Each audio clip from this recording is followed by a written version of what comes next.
Somebody who has done it in the Premier League is the next person we're going to touch upon. Somebody else you've wrote about recently, very recently, Milos Kerkez. And interestingly enough, sort of the headline for this one was why he can be Liverpool's successor to Andy Robertson, which is exactly how I see him. So let's do the numbers really and why that makes sense. Then we'll round off with exactly sort of the comparisons between the two and just the likeness between the two, because I think stylistically and profile wise it definitely is there. But yeah, numbers wise, from an attacking point of view, which I guess is what Liverpool's left backs didn't really do what Liverpool's left backs do last season, generally speaking, I don't think. But in Kirkez, judging by what you've unearthed and told the world here, they might be going back to something like what Randy Robertson used to be able to do. Yeah, potentially. I mean, still, I mean, in spite of everything that's happened this year, we're still not 100% sure on what Arne Slot wants from his fullbacks. I think there was a lot of things that he inherited that he kind of, I didn't say made do with because he had world-class players, but the whole thing, say, around Trent Alexander-Arnold, that when you watched him play last year, like you heard people say like, oh, this is what Arne Slot is asking Alexander-Arnold to do, so this is what he wants from his right back. And I just kept on thinking, not really. He's got. I hate the phrase, but he's got a unicorn of a right back here. He's got someone who you can't replicate anywhere else, who has qualities he's never going to had with a right back before. So probably this is very specific to the fact he has Alexander Arnold. That's why he's playing him this way. I mean, he didn't play him quite as much as a midfielder as Jurgen Klopp did, but he still didn't play him anything like he used to play Lucha Gertruida with when he was at Feyenoord, because with all due respect, he's a wildly different and less talented player. But at left back with Robertson, obviously you always felt like he is more, and with Kostas Tsimikas, more of an orthodox fullback. Yeah. So it was probably a bit clearer in what he was doing with them. So that's probably closer to what we saw from Robertson, and Tsimikas is probably closer to what Slot actually really wants from his left back. And so it's not that surprising that this club seems to be going for Kerkez, because, as you say, he is very similar to certainly what a younger Andy Robertson was like. With all due respect to Andy, he's several years younger than me, so I'm not gonna call him out on his age. But yeah, I mean, with Kerkez, when you look at him for Bournemouth, obviously the way they play, very very much about transitions, moving the ball forward very quickly. I suspect that's another part behind it, of seeing how often, and again, possibly specific to the way Bournemouth play, but how often he would intercept the ball and just race forward. It wouldn't be a case of like taking the ball and then knocking it back and then like calm build up play as maybe you'd see at other clubs. But with Kerkez, yeah, it's his overlaps, his underlaps, his pace, his directness, his crossing. He's not necessarily the most accurate crosser of the ball, which I think you could possibly suggest that Robertson hasn't always been. He's put some brilliant crosses in down the years, don't get me wrong, but I think certainly in recent times, when you've seen his assist numbers go down in recent seasons, part of that has been maybe those cutbacks haven't been finding the mark. Maybe he's not had, obviously, the presence in the box, maybe not had the players to aim for. Whereas, with Kerkez, I would imagine the volume will go up purely because of his energy and his youthfulness. But yeah, when the links came out for Kerkez, I wasn't really surprised at all, because he does profile fairly similarly to Robertson. Yeah, it makes an abundance of sense to me. One of the big things, I think this is definitely an eye test sort of heavy thing, but also it's probably borne out in the numbers as well. You touched upon it there. Is energy first and foremost, and the progressive carries comes into that category as well. But he scores a goal up at Newcastle, the one at St James's Park, where he basically carries the ball forever and then scores high quality finish as well to boot. But yeah, he is just full of running. He is just full of energy, and again, some of the numbers prove that. But that to me is probably. He's got quality on the ball, of course, he has. We'll touch on the defensive side of the game in a moment. But to me, what he has more than both of our left backs right now, and again, you alluded to the fact that young Andy Robertson possessed similar, is that energy and is that ability to carry the ball for a long old way. Yeah. I mean, it's an area of his game. I read an interview with him from a couple of years ago where he said like he likes to get on the ball, and when he does, he maybe wasn't always the most attentive in terms of where he was going. He was just like, well, I'm a left back, so I'll get the ball and I'll go forward down the left side, and something will happen or work out. But I think certainly under Iraola, I think he's a phenomenal manager and has been a great coach for him, and has also spoken to how much Kerkez has improved from year one to year two at Bournemouth, that along with his defensive work, that it's all improved quite quickly in the space of like 18 months even.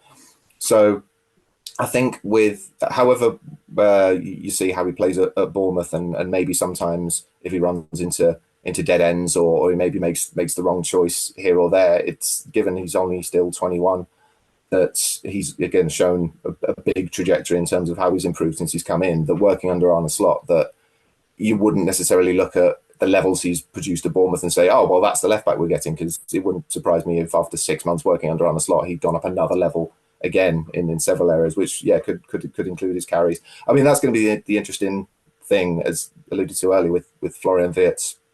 If he comes in and he's playing as a 10 or possibly off the left, Kerkez, obviously, with all due respect to Bournemouth, has not played with anyone on that level before, including obviously a lot of his new teammates around him. The quality will go up. So it'll be interesting to see how he'll adapt in a team where I think maybe at Bournemouth he probably felt he was, or certainly this season, he will have felt like he's one of the bigger fish, one of the main players. But when he's at Liverpool and he's got Alexis McAllister in front of him, he's got Virgil van Dijk to his right, he's got Florian Wirtz ahead of him, he's got Mo Salah across the field. And instead of hyperventilating and panicking as I would, he'll hopefully rise to the occasion. No, absolutely, yeah, and yeah, it's going to be interesting to see how he does adapt to that. But again, from all the reports, all the conversations I've had around people that know him better than you or I, it feels like he's bang up for that challenge. And another challenge he's bang up for, I noticed in your piece, was the defending side of the game. You mentioned you used the term dedication to defending, which is just music to my ears from a fan's perspective. But tackling wise, you looked at true tackles, which is obviously tackles, challenges, and lost hand fouls when attempting tackles. His numbers and his percentages of success rate are better, and they sort of air favourably compared to Trent and Andy Robertson. So clearly not only willing to put the defensive side of the game in, but also quite adept at doing so. Yeah, I mean, he's another one of these who I've heard people compare him to Alberto Moreno, which felt very unfair. Although I still have a place in my heart for Alberto. But in terms of his tackling style, it can sometimes look like he's flying in a bit, like maybe overcommits somewhat to his tackles. And then obviously if he doesn't get it, he'll either commit a foul or will get dribbled past and be wildly out of position.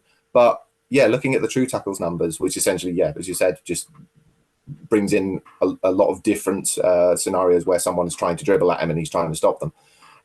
Is that he does compare very favourably to a lot of other fullbacks, including Alexander-Arnold and Robertson. I should point out that Alexander-Arnold, and I'm not just saying this because he no longer plays for us, but his data in that was not very good. It didn't help that he was targeted a lot, so obviously he had to deal with it a lot more than any other fullback. But his percentage numbers were near the bottom, should we say, in the Premier League. But that's beside the point. Milos Kerkez, so he had a 66.7% success rate at those, 152 out of 78 true tackles. Only actually lost 14 challenges and committed 12 fouls, which is minimal when you compare it to other fullbacks. So it'll happen every now and again where he might get caught out of position.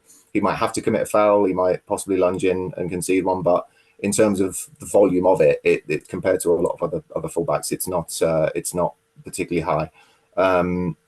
Again, with Robertson, it's difficult to compare too much because obviously comparing across teams, the way players the areas players will be dribbling at Andy Robertson is different to where they'll be dribbling at Milos Kerkez, generally speaking, because teams obviously play deeper against Liverpool.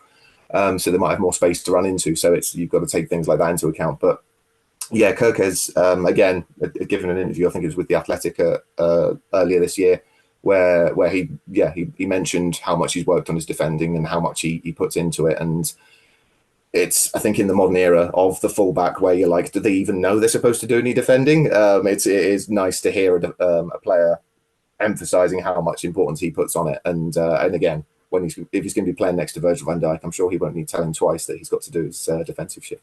No, he'll get you into line, most definitely. Yeah, and one area we don't have the dilemma, as we did with Florian Wirtz earlier on, about where he's going to play. He's definitely going to play left back. Quite impressively, you point out in the article, he's actually one of just 6 outfield players to start every single Premier League game, which is really encouraging as well, from just a sheer availability point of view. But it's interesting how we've alluded to Andy Robertson a couple of times whilst we've been talking about Kerkez and the similarities in terms of profile. And you kind of round off the article by saying, likewise, I believe that Andy Robertson will be the one to stay and sort of compete for the shirt. Do you think that's beneficial in lots of different ways? Because you've got the experience, the nous, to know how they've been there, seen there, done it, of Andy Robertson sticking around.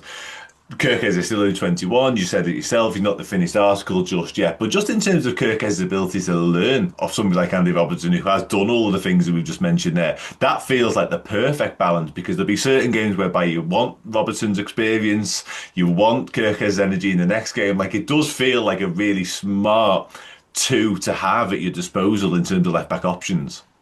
Yeah, and I think the way the situation has landed with Robertson, where I mean, I still think, yeah, but he's maybe not reaching the levels that he used to, but I also think that maybe people went a little overboard in his levels dropping off last year. I thought he was at worst fine. Like, I never thought he was really an absolute issue. Just, yeah, maybe not quite the levels he used to be, which obviously is difficult for a player like that when they're getting measured by, oh, you used to be absolutely world class and possibly the best in the world in your position, and now you're not. So you're rubbish then, aren't you? But yeah, I think at the age he's at, with 1 year left on his contract, the money he's on, you wouldn't think the club would extend it unless he'd be willing to take a slight pay cut. It might be difficult for him to get a move in this summer for that same reason, that, you know, finding a club who are willing to match those wages for a player of his age, as good as he is, would be difficult. So I think it just sort of, it matches up well for Liverpool's needs, that they've got a young player coming in, as you say, who is still learning all the time, would absolutely benefit from training and training alongside Andy Robertson week in, week out. I'm sure Robertson, I think he sort of mentioned it in interviews himself, it's not as if he's going to welcome him with open arms and be like, yeah, you absolutely, you take my position, I'll teach you how to be better than me, don't you worry. I think he's going to fight for that role. But at the same time, you know, he's a leader, he's a captain, obviously, for Scotland. And he's a nice bloke, so he's not gonna try and sabotage him, I don't think. But yeah, having him as another option in a season where you would imagine, I mean, the murmurings from the club, especially with signing a player like Florian Wirtz, is that they're going for the lot next year. They're going to try and win everything, which means they're planning to play over 60 games across all competitions next year. So yeah, it's a cliche of like, you need two for every position, but you need two players in each position who you are happy to maybe be starting 20, 25 games at least. So I think Robertson's in that perfect area where he could certainly do that. And if you know, touch wood, worst case scenario, that Kerkez comes in and gets a bad injury or whatever, then you do still have Andy Robertson there. It's like, well, he's got to be our main left back this season. And you're like, it's not what we planned for, but that's still pretty good. He's still better than almost everyone else is. So yeah, I think that makes a lot of sense. And you would hope that by the end of the season, if it turns out that we're applauding Robertson off at the end of the season and thanking him for everything, that Kerkez is left behind an even better player than he is now. Yeah, most definitely. I think it makes perfect sense, that makeup of the two right there. So yeah, I'm a big admirer of Kerkez is, and of course Andy Robertson's been excellent. So yeah, a year of those two working in tandem. Yeah, I'm in. I'm all right with that. David, absolute pleasure speaking to you as ever. Let people know where you can find the articles that we mentioned and just your work in general, mate. Yep, articles and many others on many other players and many other clubs at Opta Analyst. So Google Opta Analyst, or is it theanalyst.com. I publicise my stuff on X, which I'm at David Segar _. I'm on Blue Sky without the underscore. I'm on Instagram as well at David Segar _, but I don't think I've posted a single picture yet, so there's probably not much point in following me on there. So yeah, just over at theanalyst.com. Top man once again. Thanks so much for your time. Everybody else, thanks for watching. Thanks for listening. Take care. I'll see you soon.